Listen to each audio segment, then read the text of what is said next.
When people say we could have just kept the status quo going, what they're implicitly saying is 10,000 Afghan soldiers could have died per year indefinitely. That's the voice of Adam Weinstein, research fellow at the Quincy Institute for Responsible Statecraft.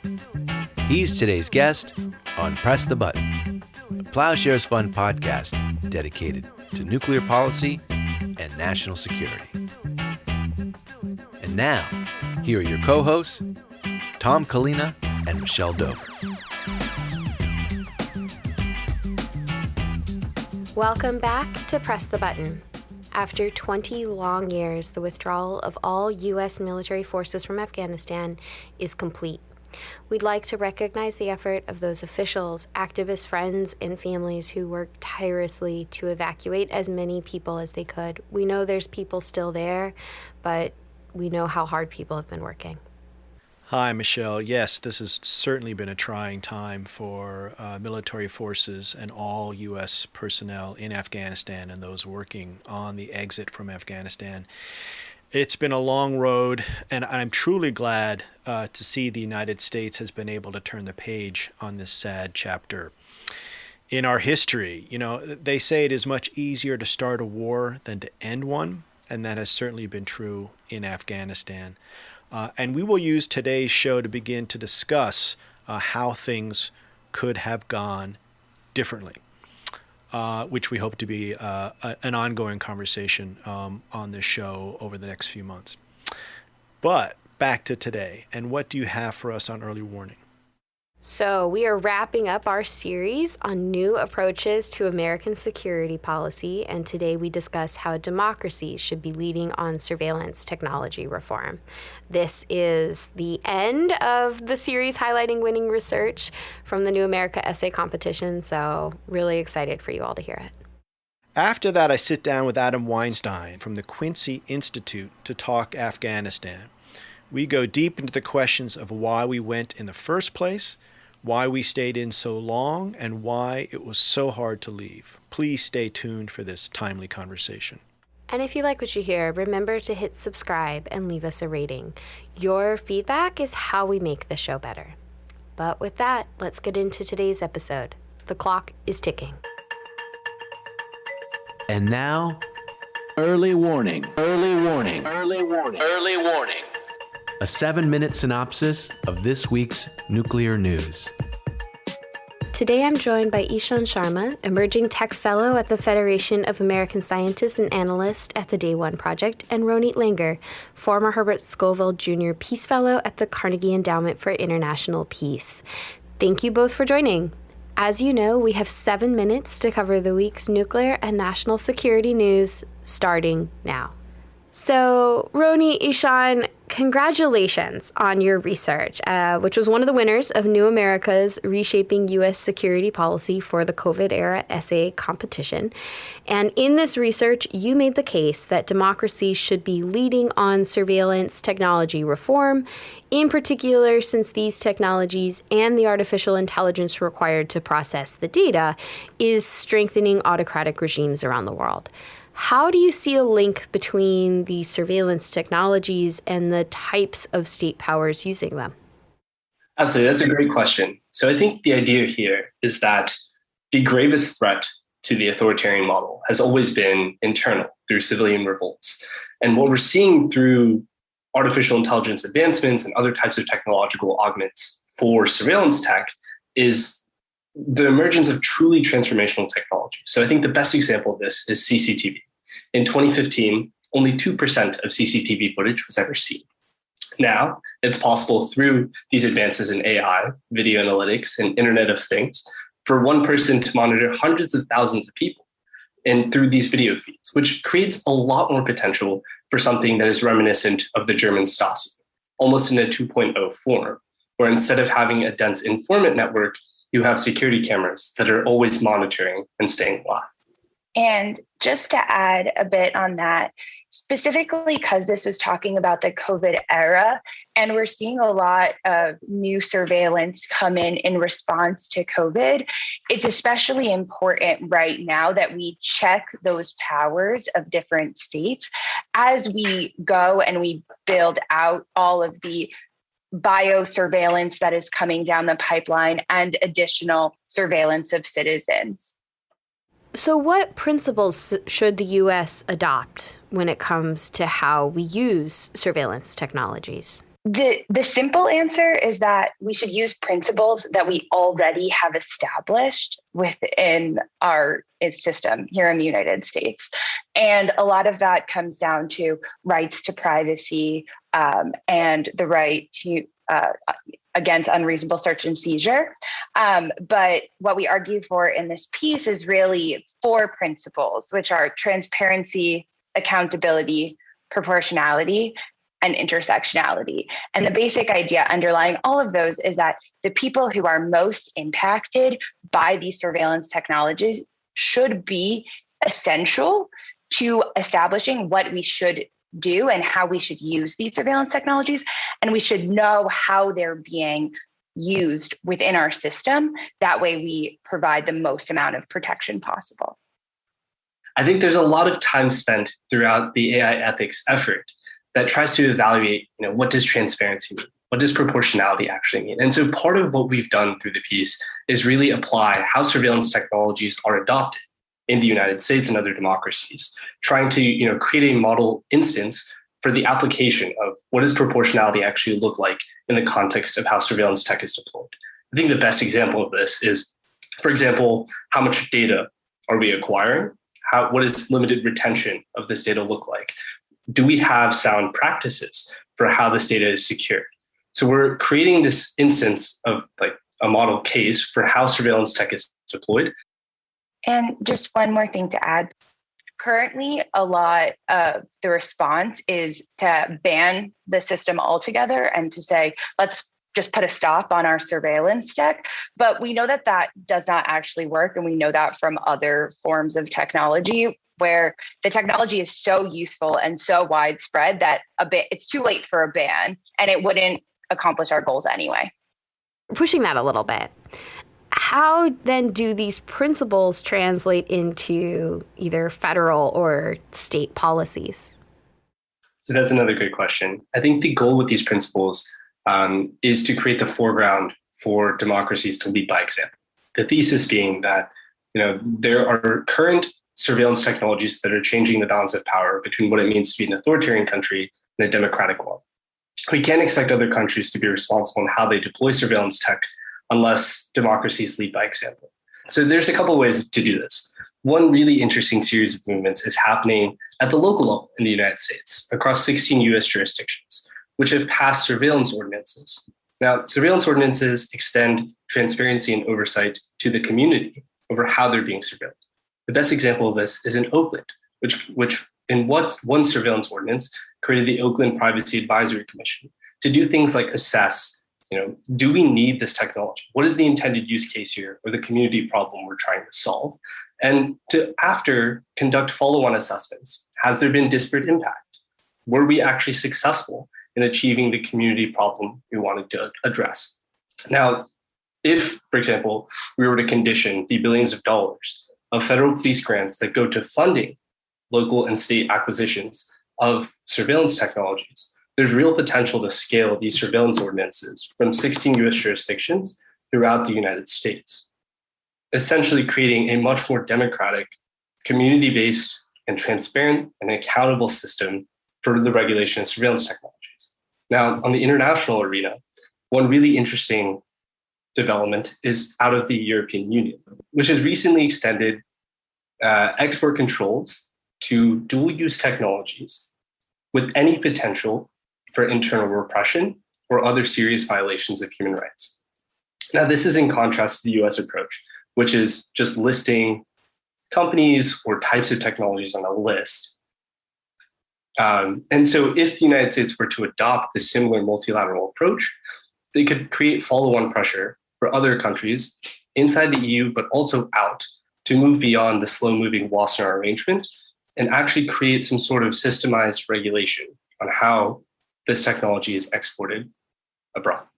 Yeah, and just to underscore that this is an evolving threat and one that will continue to require international collaboration. And so it's really important that we establish the mechanisms for that collaboration early on in this process so that they're easy to come back to time and time again. Thank you both for joining.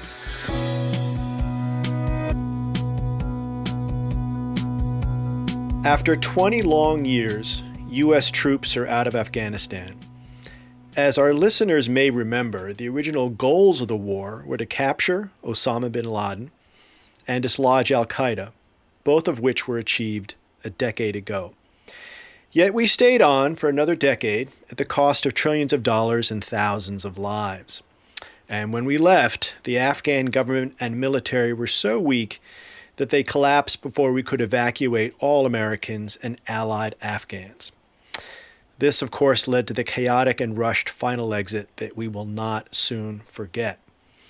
There's a narrative emerging in Washington that the problem with the Afghanistan war was the exit. That if President Biden had stayed just a little longer or managed the exit better, all would have been well. I think this is a dangerous narrative because it ignores 2 decades of war waged by 3 previous administrations that proved unable to establish a self-sufficient government in Kabul or to weaken the Taliban. The end of the war in Afghanistan and the 20th anniversary of 9/11 are creating a teachable moment, and we need to learn the right lesson. Was the problem a bad exit from a good war, or was the problem the war itself? To help us answer this question is Adam Weinstein. He is a research fellow at the Quincy Institute, and Adam served as a U.S. Marine and was deployed in Afghanistan in 2012. Adam, thank you so much for being here. Thanks for having me. So I have many, many questions about Afghanistan, and I'm thrilled to have you here to help us answer them. So much so it's hard to know where to start, but let's start with the end of the story, the U.S. exit, the thing that is on everyone's mind right now. So in your view, could this exit, as we've been reading about in the papers, been handled better? Or is this just what it's like to lose a war? Well, I think it's a bit of both. The exit certainly could have been handled better, but we have to place it in the context of the fact that there are costs to losing a war. There has been a problem with lack of planning throughout the war. I think some of the criticism that the Biden administration is getting about the exit is actually not where the criticism should focus. To me, the biggest problem with the exit was that the special immigrant visa applicants or the former interpreters should have been moved out of Afghanistan beginning much earlier. It didn't make sense to close down provincial bases or airfields that we had access to without at least getting the interpreters from those provinces out and to Kabul and then onto the United States.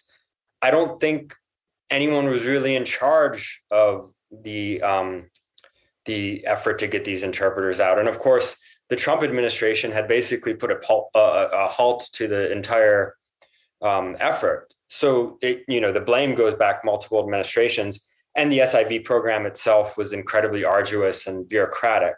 So my biggest criticism of the evacuation was, why didn't we have more of these interpreters out sooner? When it comes to what happened at the airport, it is true that when you have planes leaving bound for the US, it's going to create a frenzy at the airport. And unfortunately, ISKP, or the ISIS affiliate that exists in South Asia, took advantage of that. Interestingly enough, Taliban representatives have been going on Iranian TV and Indian TV, and they've been getting criticism about why are so many people trying to flee Afghanistan if the Taliban is such a just government. And the answer that the Taliban representatives have given on TV is, if American planes were taking off in Tehran or New Delhi, they said this on Indian TV and Iranian TV, hordes of people would be trying to get on those planes. And I think there's some truth to that, frankly, which is that some of the motivation to try to get to the US is because of the repressive Taliban regime that is coming, and some of it is because we're dealing with a country with no economic upward mobility and people are desperate to get out. So some of this was the natural consequence of an exit, and some of this was bad planning. But I think what's disingenuous is the people who are only talking about the evacuation and nothing else. Now, let's talk a little bit about what led to this chaotic end. Why did the Afghan government collapse so quickly, and why didn't we see it coming? Well, basically, the Taliban, the simplest way to put it is that the Taliban weaponized the prisoner's dilemma in a way in which they used local elders and power brokers to essentially negotiate surrenders of ANDSF, or Afghan security forces. And so that's why you saw so many checkpoints and bases surrendering without a fight. And you didn't want to be the one unit that kept fighting while your government was dissolving around you. And I think what the Taliban did was they exploited a lack of leadership at the top of the Afghan government. That exploitation was also enabled by the fact that the ANDSF were poorly supplied, and the reality that we had trained a military to fight in the American way, and it was overly reliant on technology. And so they were outmaneuvered by the Taliban, who weren't as hindered by those things. The Taliban were very mobile. They didn't really need to use advanced technology. They just had a lot of resolve to fight.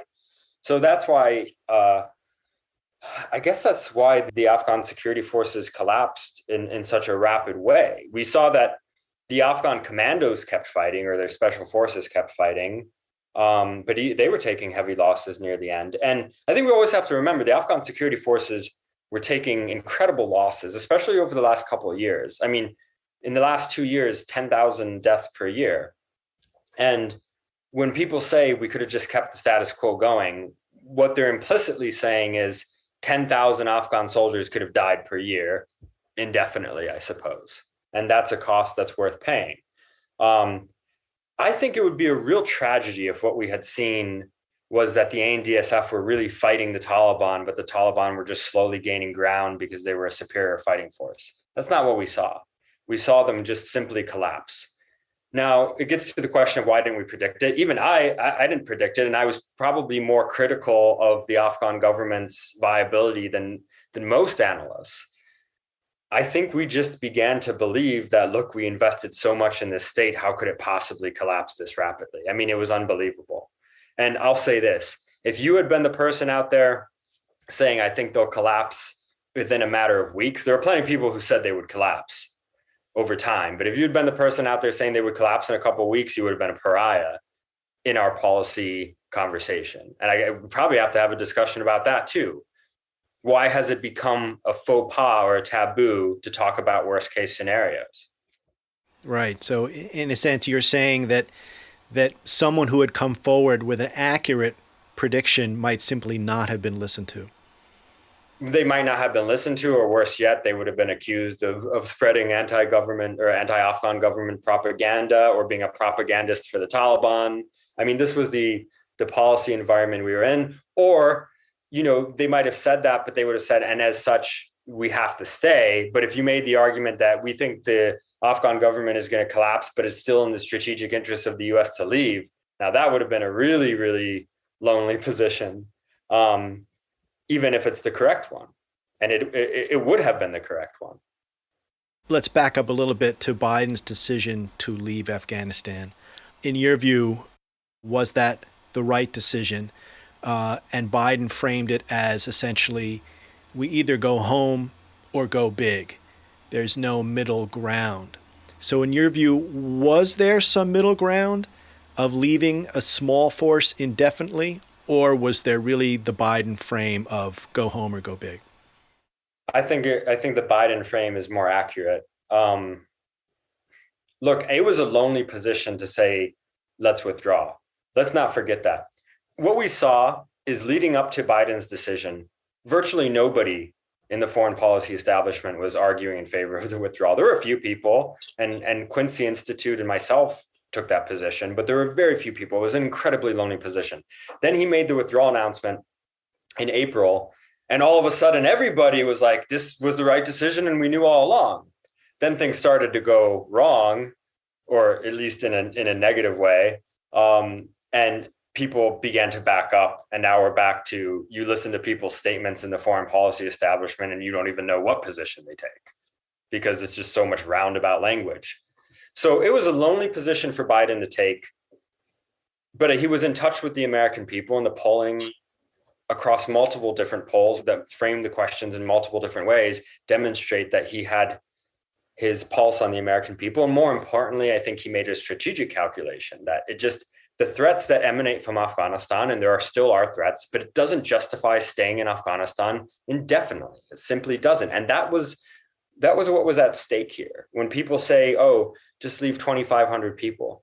I mean, look at the airport operation right now, and that was with thousands of troops. We think 2,500 US troops would have been able to hold off a Taliban advance. The reality is the United States was providing close air support in July.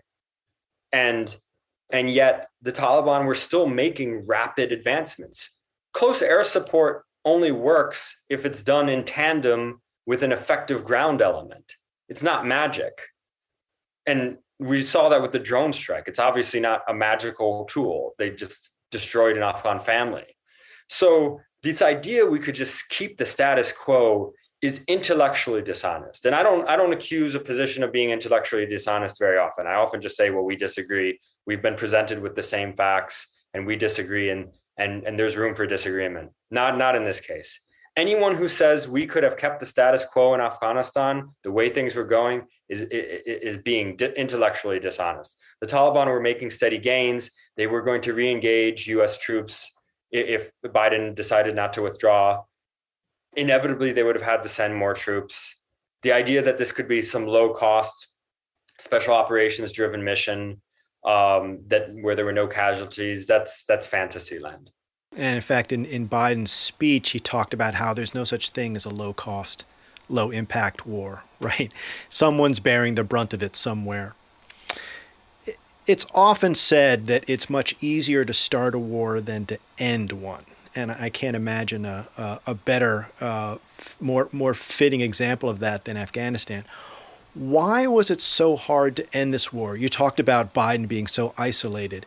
Why is it so lonely to end a war? Is it just that no president wants to own that defeat? Well, look, our partner Germany, that at least near the end of the war had this second most number of troops in the country other than us. They had to renew their mandate for the war every single year.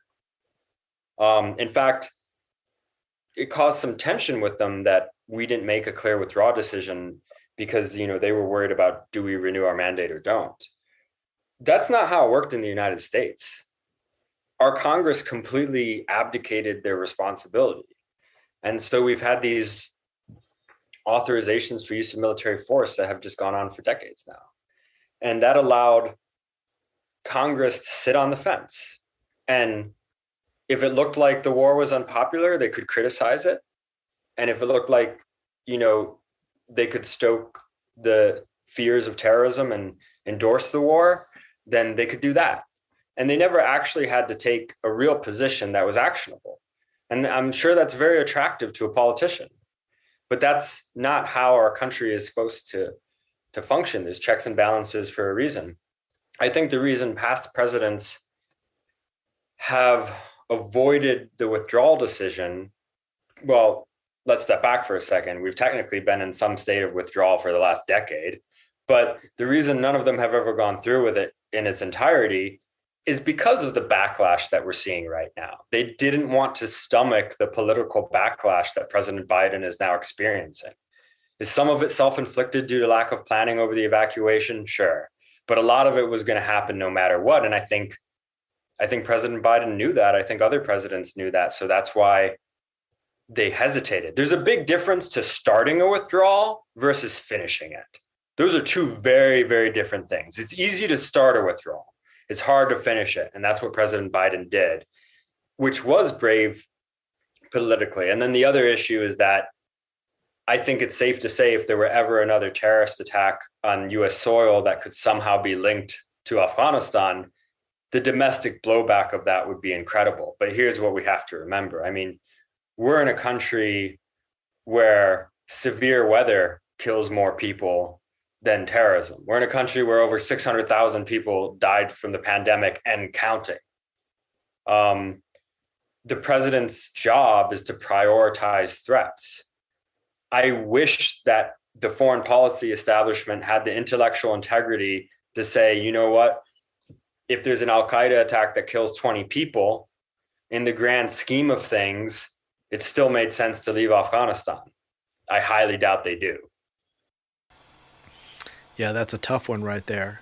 And what about the question of why was it Biden who was able to end this, but not Obama or Trump? What do you think it was about him that allowed him to do this, even though, as you say, it comes at great political risk? Well, look, we have to give President Trump some credit for starting, a real dialogue with the Taliban, even though I think there were flaws in the way he went about it. So some credit has to be given where it's due. I think President Obama had a very intellectual, technocratic way of approaching foreign policy. And so he was probably susceptible to these white paper type arguments that made sense in a boardroom about how we could win Afghanistan using certain counterinsurgency tactics and social programs and the surge. But if you really step back for a second, this would defy common sense. Whereas I think President Biden is a more common sense driven president. I think he's in tune with American people. And I think he has a chip on his shoulder that he wasn't listened to when it came to the surge. And I do think he's an emotionally driven president in some ways. And I'm not sure that's a bad thing. I think he has certain principles he sticks to, and I think that's why he did it. In the case of Trump, why didn't he finish the withdrawal? Well, for one, it didn't completely make sense to finish it because intra-Afghan negotiations were still ongoing. So I'm not sure I can really fault Trump for that. On the other hand, I'm not sure Trump was necessarily wanting to face that blowback at the end of his first term politically. So there might be multiple reasons why President Trump didn't finish it, some more legitimate than the others. But President Biden finished what President Trump started. And I think the further we get, the more it will be remembered as the right decision. Right now, it's kind of fresh and there's a lot of trauma surrounding it. But the further away from it we get, I think it will be remembered as the right decision. Now, if we sort of turn back the clock a bit and start looking further back in the history of this, some say that the time to leave was 10 years ago when we captured Osama bin Laden. Some say actually it was 10 years before that we never should have gone. What is your sense of, if looking back over the 20 years of the Afghan war, what would have been the right thing to do from the beginning? Look, I think it's easy for us to say that in October of 2001, we shouldn't have invaded Afghanistan. I think we have to give people at that time a little bit of understanding that, two towers were blown out of the sky and Americans were demanding a response. And I don't know how politically viable it would have been for President Bush to go up. This is the only defense I'll ever give of President Bush, and then the rest of it's going to be criticism. I don't think it would have been politically viable for Bush to go into the Oval Office and say, we're going to engage in over-the-horizon strikes because we don't want to get dragged into an unwinnable war, and we're going to leave the Taliban regime intact because simply kicking them out of power doesn't really make sense for our long-term strategic interests, even if it feels good in the moment. I'm not sure that would have been politically acceptable at the time. But here's what we could have done differently. We could have gone in, responded, perhaps coordinated better with the Pakistanis to make sure all the Al-Qaeda figures didn't get away. We could have had the Bonn conference and perhaps included the Taliban and left. And what happened.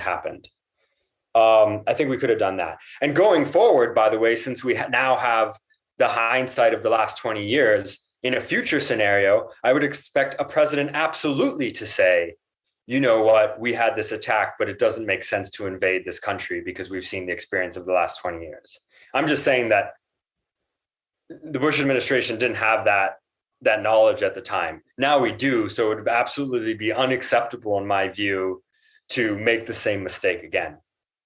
But then, after that moment, the Bush administration at every turn made the wrong decision. They got distracted in Iraq. They didn't pay enough attention to Afghanistan. They didn't include the Taliban in Bonn.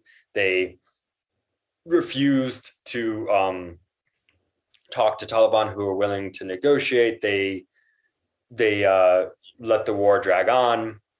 And the mistake of the Obama administration was to just throw young American lives at it through the surge.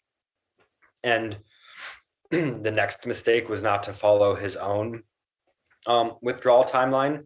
And we can say it's like, if you're going to give up the leverage of stating to the Taliban when you plan to leave, well, then at least leave when you plan to leave. What was the point of that? If you weren't going to leave, why did you announce the date and give up leverage? And so at every turn, multiple administrations made mistakes.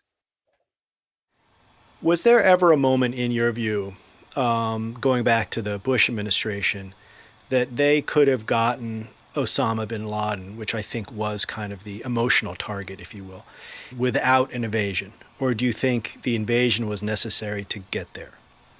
Look, I don't have enough expertise in clandestine operations to know what their capability would have been. It goes back to my earlier point that I think the nation demanded a response, but I think we also became too fixated on getting Osama bin Laden.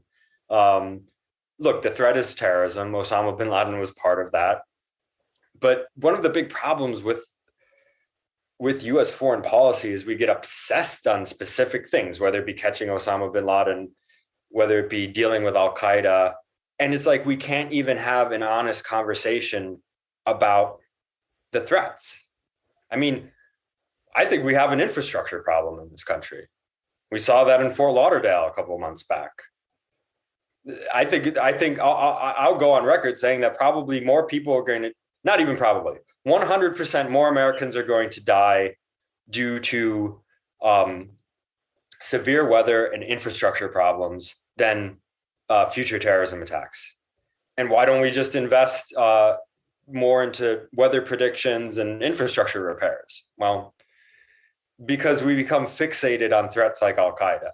And it's like, I honestly sometimes feel like I'm going crazy when I listen to people make these obvious predictions, like the threat of an Al-Qaeda attack just increased because we left Afghanistan. Yes, of course it increased. And the threat of a home invasion just increased because you left your house at night and you didn't leave the lights on. Why don't we get an armed security guard for all our houses? I mean, this is not a rational way to approach risk. It's an emotional way to approach risk.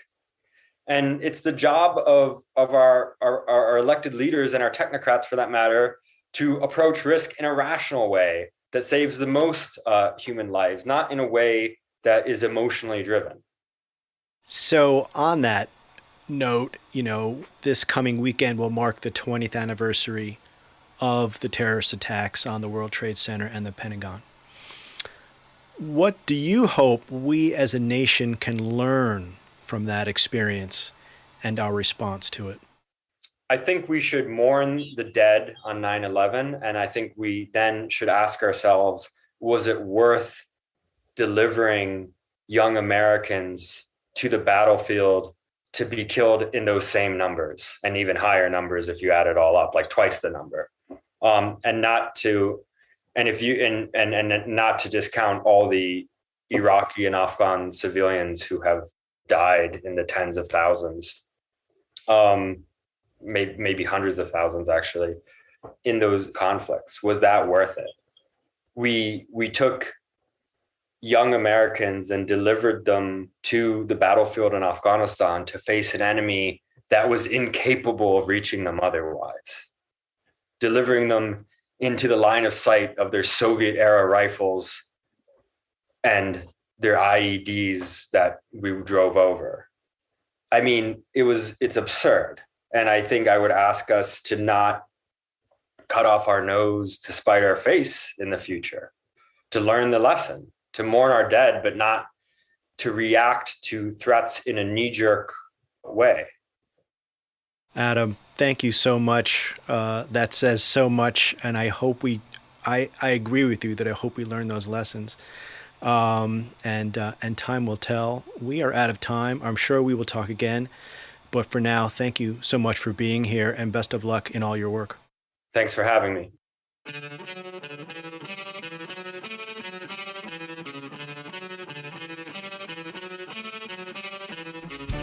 Thanks for listening to Press the Button. This podcast is produced and edited by Alex Hall in Washington, D.C., and Delphine Vigil in San Francisco. Research by Desiree Sepidis and Harry Tarkin. Sound design and audio engineering by Michael Padilla at the Soundport Recording Studio in Grass Valley, California. Our theme song is by Lyrics Born and the Poets of Rhythm, sampled with kind permission.